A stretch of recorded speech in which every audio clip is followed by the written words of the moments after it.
This is ClowchTech, so just doing a real quick basic Photoshop tutorial right now. So you're going to open Photoshop on your computer. You're going to say Control N for a new project. I'll just call this tutorial. You can set the width right here, resolution in pixels or inches. Those are the two kind of main ones. I'm just going to leave it at that for right now. Okay. So let us start with a real quick overview of the tools and stuff. And so right here is going to be your main pointer tool. This is what you use to get things, move them around, whatever. So this is called the optical marquee. This is like a Mark T section where you select things, and you can select them in circles.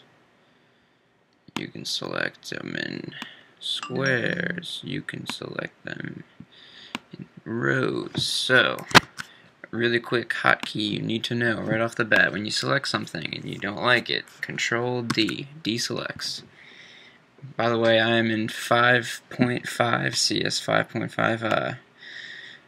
That is not the latest. I have cs6 out right now. If you have cs6, don't watch this tutorial because it's way different. But everything basically cs3 to cs5.5 is basically kind of the same layout. You can definitely still figure it out. cs6 is a lot different.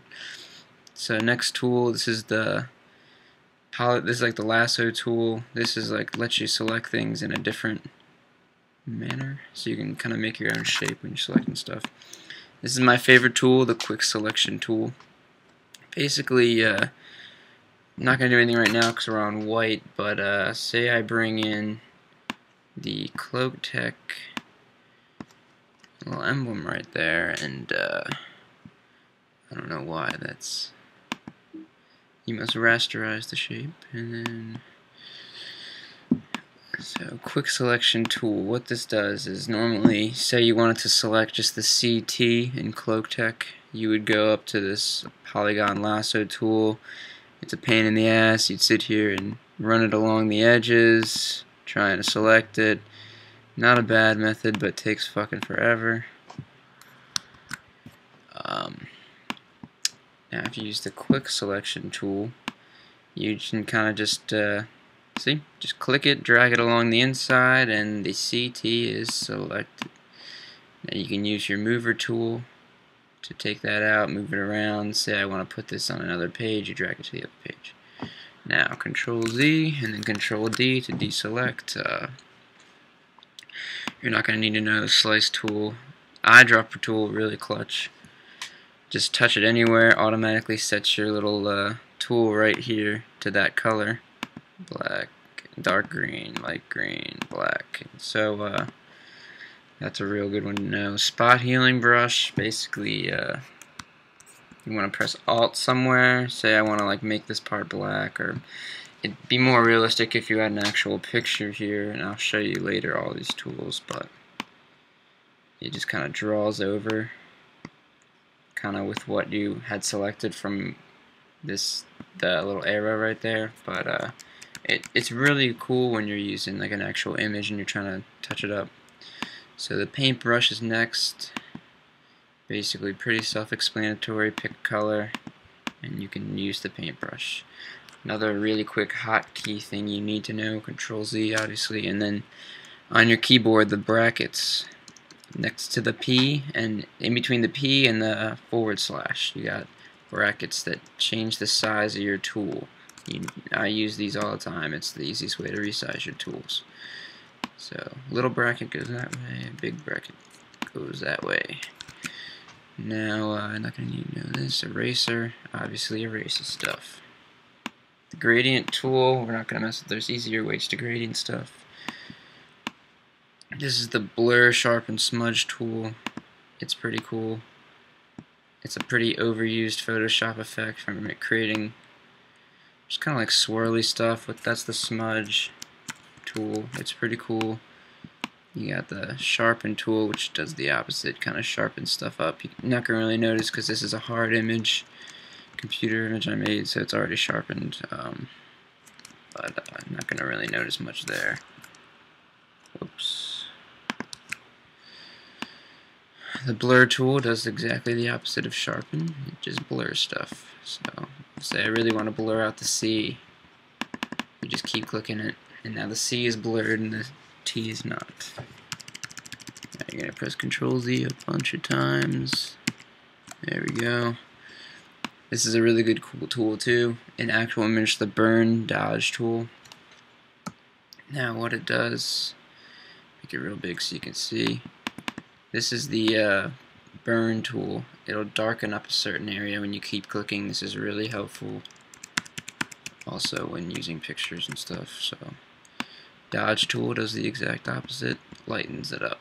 I mean, make it bigger so it's easier to see, but you can see how the C is getting lightened up. And I actually kind of really like the dodge tool. You can kind of create your own lighting on photos and effects like that.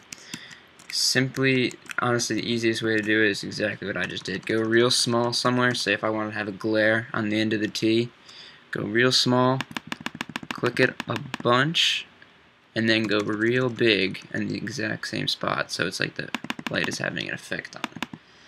Just like that, you have a nice little glare kind of going across. You can press it, see if it's going on the C a little bit. Like, it's a real nice effect if you needed to do such a thing. Control Z 1,000 times. Okay, whatever. Now, text tool for writing stuff, that's pretty self-explanatory. This stuff you're not going to really get to. Shape tool, this is really nice. Just make a shape so you can make whatever shape you want. Another little hotkey if you want to make a perfect square or a perfect circle. Hold shift when you're doing a shape. Perfect circle, hold shift down and then drag. Perfect shape. Over here, this is another really thing you're going to need to know. This is different layers. So say I wanted to, let me go and select the CT with the quick selection tool. Now I'm going to press Control X to cut it and Control V to paste it. Now the CT is on its own layer and I can manipulate it as such without having to deal with all the other stuff on that layer. So now that it is its own layer, let me just move it into place here. It's kind of hard and tricky sometimes. There we go. You're going to come over here to the layers panel over here. See, now say if I wanted to make it put it like a gradient over it, instead of having to click this and like select it, now I can just put a gradient over it. Select layer 1. This is a really good thing you need to know, the effects little panel down here. Literally this thing does everything that you're going to really need to know. Gradient overlay on the CT. That way, like, otherwise if I didn't make it a new layer, it would have gradient overlaid the whole entire image, and that is obviously not what we want. Make it a nice little stupid rainbow. Bring the opacity down so you can kind of still see the lines in the T. This is the opacity bar.